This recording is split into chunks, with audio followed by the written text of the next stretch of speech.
جو کام کسی ولی نے نہیں کیا، جو کام کسی نبی نے نہیں کیا، وہ کام جب ہم نے دیکھا سرکار گوھر شاہی چٹکی بجانے سے پہلے کرتے ہیں کہ سرکار مجھے عرش الہی پر لے گئے، اس کے بعد سرکار کہاں گئے یہ نہیں پتا چلا۔ مجھے اللہ نے کہا کہ یونس تیرا جو مرشد ہے نا وہ میرا بھی رب ہے۔ اللہ کے بیٹے کی امت پر عذاب نہیں آتا تو اللہ کے باپ کے ماننے والوں پر عذاب کیسے آئے گا؟ اگر یہ پوری ویڈیو دیکھنے کے بعد بھی کوئی شخص یونس گوبر کے کافر ہونے میں شک کرتا ہے تو خدا کی قسم ایسے شخص کے کافر ہونے میں کوئی شک نہیں ہے۔ یہ اس خبیث نے ایک ویڈیو ریکارڈ کروائی جس کا موضوع ہے کہ ریاض گوبر شاہی رب الارباب کیسے ہیں۔ رب الارباب کا مطلب ہوتا ہے یعنی کہ رب کا بھی رب۔ یہ کفر کا نمائندہ کفریہ زبان چلاتے ہوئے جو یہ بکواس کر رہا ہے، میرے اندر اتنی ہمت نہیں ہے کہ وہ الفاظ میں اپنی زبان سے ادا کر کے آپ کو سمجھاؤں۔ آپ خود دھیان سے سنیں، اس کی بکواس سنیں اور اس خبیث کو پہچانیں۔ اس کا اسلام سے کوئی تعلق نہیں ہے، یہ صرف اسلام کا چولہا پہن کر لوگوں کو گمراہ کر رہا ہے۔ لیکن کسی نے یہ تو نہیں کہا آج تک کہ اللہ کا بھی بنانے والا کوئی ہے۔ یہ تو بہت بڑا جھوٹ ہو جائے گا نا۔ اگر یہ جھوٹ ہے تو اللہ کا عذاب کیوں نہیں آیا؟ اللہ کا عذاب کیوں آئے گا؟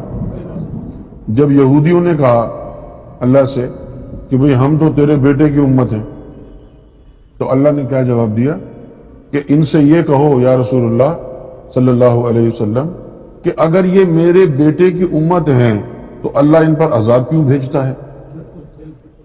اللہ کے بیٹے کی امت پر عذاب نہیں آتا تو اللہ کے باپ کے ماننے والوں پر عذاب کیسے آئے گا؟ مجرم یہود و نصارہ سے بڑا مجرم ہے۔ اللہ کے بیٹے کی امت پر عذاب نہیں آتا تو اللہ کے باپ کے ماننے والوں پر عذاب کیسے آئے گا؟ نہ اس کا رشتہ اللہ سے ہے، نہ رسول اللہ سے ہے، نہ امام مہدی سے ہے، نہ اسلام سے ہے، نہ قرآن سے ہے، نہ حدیث سے ہے۔ یہ کفار کی گود میں بیٹھ کر کفار کی تعلیمات کو مسلمانوں میں پھیلا کر مسلمانوں کی جماعت کو توڑنا چاہتا ہے۔ فیصلے قبول کر ہمیں بے نیاز دے، لانتا خدا بنایا صرف تیرے واسطے۔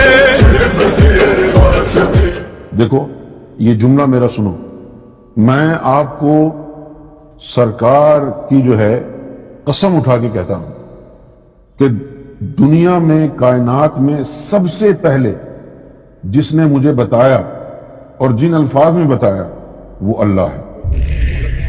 مجھے اللہ نے کہا، میں نے قسم اٹھائی ہے سرکار کی اور یہ جملہ کہہ رہا ہوں، مجھے اللہ نے کہا کہ یونس تیرا جو مرشد ہے نا وہ میرا بھی رب ہے۔ آپ اندازہ کریں ایسے بے شرم اور بے غیرت، اور ان کو سننے والے خاص طور پہ وہ اندھے بہرے لنگڑے لولے مقلدین جو اتنی بے شرمی بے غیرتی کی بات سننے کے بعد بھی اس آدمی کو سنتا ہوں، میں کہہ رہا ہوں سلام ہے ان کی بے غیرتی کہ بے غیرتی کے کس عروج کے اوپر وہ پہنچے۔ مجھے اللہ نے کہا کہ یونس تیرا جو مرشد ہے نا وہ میرا بھی رب ہے۔ اور یار اس بندے نے کتنی بڑی گستاخی کی تھی ہے، اور سامنے والے واہ واہ واہ واہ واہ کر دے بیٹھن۔ اب اگر تم میں ہمت ہے سرکار گوھر شاہی کے مرتبہ رب الارباب کو جھٹلانے کی تو جھٹلاؤ۔ میں نے قسم بھی اٹھا لی، میں نے حالات اور واقعات بھی بتا دیے، میں نے تشریح بھی کر دی ہے۔ کنفرم لانتی نے ظاہر تو ہی یہ کالے، باطن تو ہی یہ کالے، ظاہر تو ہی یہ کالے، باطن تو ہی یہ کالے، دل کالے کر کے رب نے لا چھوڑے نے تالے، منافقت وکامن تکیے دا نام لامن، اوپر تو شے بری نے کنفرم لانتی نے، کنفرم لانتی نے۔ اور تو اور جسم سمیت یہاں پر بھی بیٹھے ہیں اور کعبے میں بھی بیٹھے ہیں۔ تم ہو کون؟ تمہاری اوقات کیا ہے یہ چیزیں کرنے کی؟ جب حج کا وقت آیا تو کہا چلو جی حج کے لیے لے چلتے ہیں تم۔ آج تک پتہ نہیں چلا کہ وہ میں نے حج روحانی کیا تھا یا جسمانی، آج تک پتہ نہیں چلا۔ یہ جھوٹ کے اوپر جھوٹ بولی جاتا ہے۔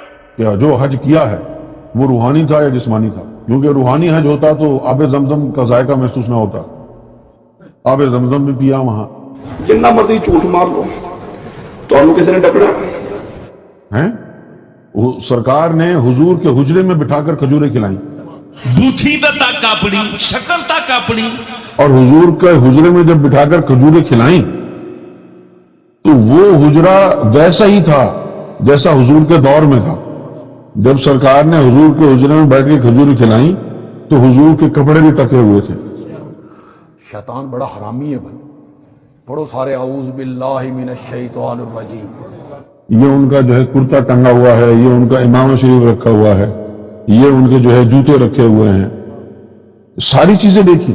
یہ قصے, یہ کہانی, یہ من گھڑت ڈھکوسلے صرف اس دنیا میں تو کام آ سکتے ہیں, قیامت کے دن کام نہیں آ سکتے.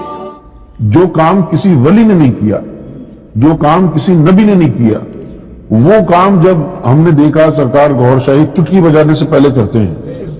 تمہارا جینا بھی پیر کے لیے, مرنا بھی پیر کے لیے. اللہ تمہیں قبر بھی اسی کی نصیب کر دے تاکہ عذاب میں کمی نہ ہو. اس کے لیے اسپیشل عذاب کے فرشتے رکھے گئے. یہ فقیر نہیں ہو سکتا, یہ ولی نہیں ہو سکتا. نبوت تو ختم ہو چکی ہے, لہذا سوچنا بیکار ہے.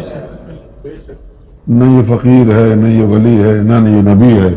کون ہے یہ؟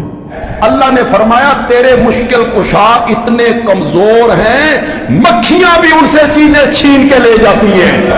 اس کے بعد جناب جب سیدنا گوھر شاہی نے ہاتھ پکڑ کے عرش الہی پہ بٹھایا اور وہ منظر دیکھا, کیا دیکھا؟